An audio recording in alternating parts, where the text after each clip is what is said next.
नमस्कार विद्यार्थी मित्र, आपल्या सगळ्यांचं एच डी एक्झाममध्ये खूप खूप स्वागत। विद्यार्थी मित्र, आपण सर्व सरळ सेवा भरतीच्या मध्ये तलाठी भरती, जिल्हा परिषद आरोग्य भरती, तसंच जिल्हा न्यायालय, तसंच पोलीस भरती संदर्भात सर्व अपडेट आणि माहिती देत असतो।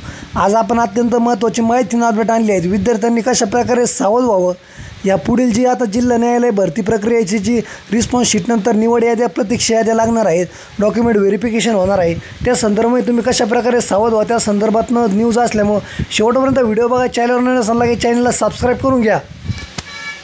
तर अशा प्रकारे विद्यार्थी मित्र ही न्यूज आहेत। यातून न्यूजमधून आपल्याला एवढंच सांगणं आहे की जे आता न्यायालय भरती होत आहे, ज्यामध्ये गट क आणि गट ड सर्वात मोठी भरती आहेत। तर विद्यार्थी मित्र, यामध्ये आता लवकरच सर्व प्रक्रिया होऊन निवड याद्या आणि वगैरे प्रतीक्षा याद्या सगळ्या लागणार आहेत। विद्यार्थी मित्र, तुम्हाला एक सांगणं महत्त्वाचं यामध्ये मला वाटतं आहे की तुम्ही कोणत्याही प्रकारचं बोगस जे तुमच्याकडं प्रमाणपत्र असेल ते सादर करू नका न्यायालयाच्या पुढे निवड प्रक्रियेमध्ये। कारण की विद्यार्थी मित्र, जर तुम्ही केलं तर न्यायालयाचा आज मोठा दणका असतो।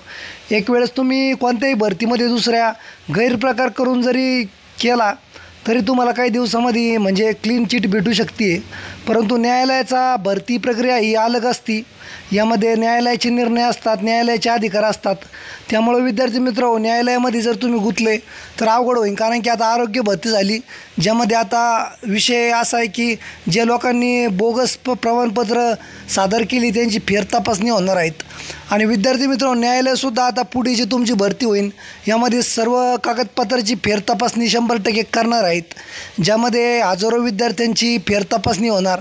ज्या उमेदवारांनी काही बोगस पैसे भरून किंवा काही इतर उद्योग करून जे सर्टिफिकेट मिळवले असेल त्यांनी ते सर्टिफिकेट सादर न करावं, किंवा ते सर्टिफिकेट न्यायालयासमोर किंवा फेरतपासणीमध्ये न द्यावं, अशीच आपली त्या विद्यार्थ्यांना विनंती करतो आहे। कारण की तुमचं आयुष्यच बर्बाद करून टाकेल न्यायालय। जर तुम्हाला ब्लॅकलिस्टेड केलं तर राज्य सरकारच्या ज्या पण कोणत्या भरत्या आहेत, नोकर भरत्या, त्यामध्ये तुम्हाला कोणताच फॉर्म भरता येणार नाही किंवा कोणतेच काही करता येणार नाही। कारण की विद्यार्थी मित्र, आता बऱ्याच उमेदवारांकडं बोगस सर्टिफिकेट काढून घेतले आहेत। बऱ्याच आपण केसेस बघितल्या, ज्यामध्ये तलाठी भरती किंवा इतर भरत्या असो, विद्यार्थ्यांनी इकडं सादर केलेत सर्टिफिकेट।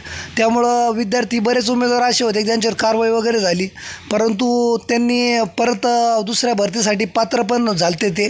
परंतु न्यायालयाचं तसं नाही आहे, यामध्ये शासनाचा निर्णय नसतो, न्यायालयाचा निर्णय असतो।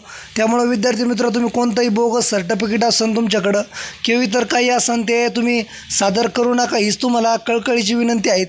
तर तुम्ही पुढे जी भरती झालेली आहे आता ही गटकांड, याची लवकरच रिस्पॉन्स शीट येऊन तुम्हाला निवड याने प्रतीक्षा याद्या लागणार आहे। त्यामुळे एक सावधगिरीचा हा व्हिडिओ आहे विद्यार्थी मित्र, तुम्ही सावध होऊन जा।